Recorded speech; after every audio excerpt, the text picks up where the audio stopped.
The moment Sarah's coffee cup slipped from her trembling fingers, she knew her life was about to change forever. She didn't know it yet, not really, but standing there in that gleaming hotel lobby with a dark brown stain spreading across the expensive cream-colored vest of a stranger, Sarah felt something shift deep within her chest. It wasn't just panic, though that was certainly part of it. It was something bigger, something that felt like fate itself clearing its throat. She was 19 years old, working a part-time job at the Grand Richmond Hotel to help pay for community college. Her family didn't have much. Her mother cleaned houses and her father worked double shifts at the factory. They'd always taught her to work hard, be respectful, and own up to your mistakes without making excuses. Those values were about to be tested in ways she could never have imagined. The man before her was tall, silver-haired, and impeccably dressed, despite the fresh coffee stain now ruining his vest. He looked at her with an expression she couldn't quite read, and when she opened her mouth to apologize, her voice came out as barely a whisper. "I'm so sorry, sir. I don't know how. I was carrying the tray and my arm just gave out. I'm so sorry." The man's name was Richard Sterling, though Sarah wouldn't learn that until later. What she noticed first was that he didn't yell. He didn't demand compensation or threaten to have her fired. Instead, he looked down at the stain, then back at her face, and something in his expression softened. Maybe he saw her fear. Maybe he remembered being young and broke and terrified of making mistakes that would cost him everything. Whatever it was, his next words were gentle. "It's just a vest, dear. These things happen." But it wasn't just a vest, not really. As Sarah grabbed napkins with shaking hands, apologizing over and over, her manager rushed over looking ready to fire her on the spot. Richard Sterling, however, calmly intervened. He explained that it was an accident, that the young lady was clearly distressed, and that he would not be pressing any kind of complaint. More than that, he insisted on paying for the dry, cleaning himself, and asked the manager to send him the bill directly.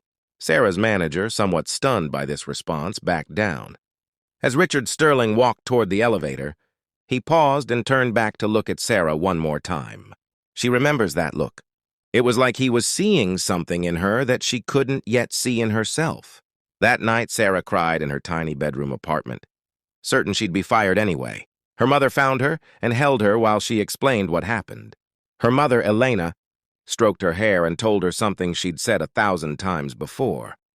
"The measure of a person isn't in their perfection, mija.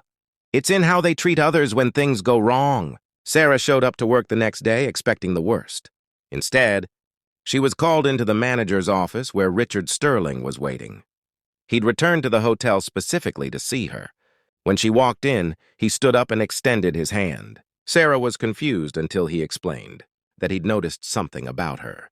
During their brief interaction, a genuine concern, a sense of responsibility, and a quiet dignity that suggested good character. He wanted to know more about her story. Over the course of the next hour, sitting in that office with this elegant stranger, Sarah found herself opening up in ways she rarely did with anyone. She told him about her dreams of becoming a nurse, about how she was working toward her prerequisites, about her family and their sacrifices. Richard listened with genuine interest, asking thoughtful questions, never interrupting. When he finally left, he handed her his business card.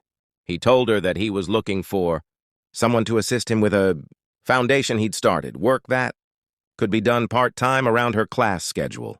The pay was significantly better than what she made at the hotel. He said it was because he believed in investing in people, not just money. He believed in investing in character. Sarah's hands shook as she read that business card. Richard Sterling, founder, Sterling Foundation for Education and Opportunity. She took the job. Over the next 2 years, Sarah worked for Richard's foundation while completing her nursing prerequisites. She helped organize scholarship programs, interview applicants, and coordinate community outreach. Richard became a mentor to her, not in an intrusive way, but through quiet example. He showed her what it meant to use success not as a wall that separated you from others, but as a bridge to help pull them across. The beautiful part of this story, the part that still makes Sarah cry when she tells it, came during her 2nd year working for the foundation. Richard suffered a major heart attack. He survived, but just barely. During his recovery, Sarah visited him in the hospital, and Richard did something unexpected. He told her about his own past, about growing up poor, about the people who'd given him chances when he had nothing. He said that encounter with Sarah, that moment when she spilled coffee on his vest, had reminded him of why he'd started the foundation in the first place. "I'd become disconnected," he told her from his hospital bed, his voice still weak but sincere. "I was just accumulating wealth, not really living. And then you spilled that coffee, and you were so upset, so genuinely sorry. I saw myself in you, Sarah. I saw someone with a real heart trying to do right in this world. You reminded me what matters." What happened next was indeed unbelievable in its own quiet way. Richard didn't just give Sarah a scholarship, though he did that, fully funding the remainder of her nursing degree. He established a mentorship program specifically for young people from modest backgrounds, funding it with a significant portion of his own wealth, and he asked Sarah to help him run it.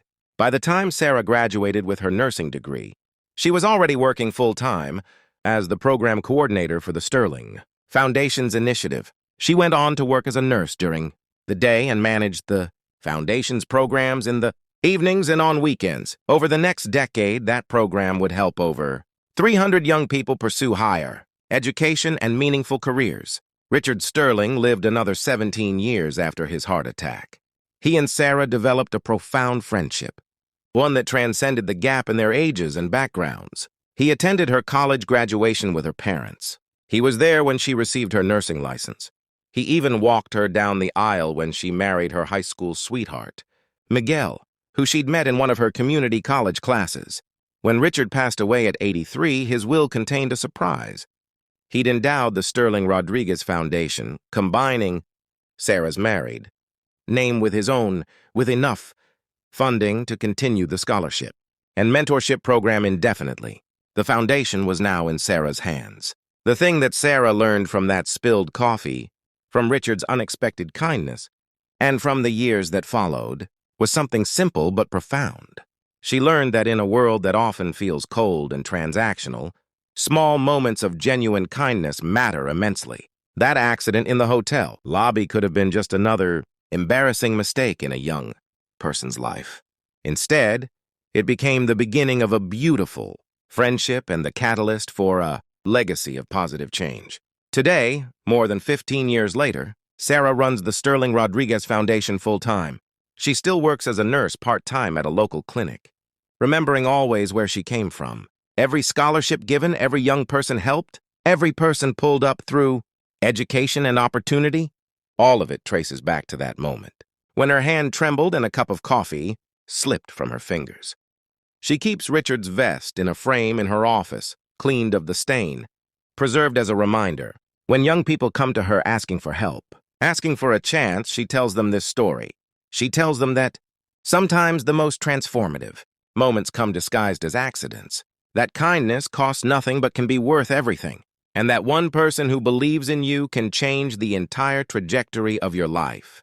The power of humanity, Sarah learned, isn't found in grand gestures or perfect moments. It's found in the choice to see someone struggling and decide to help anyway.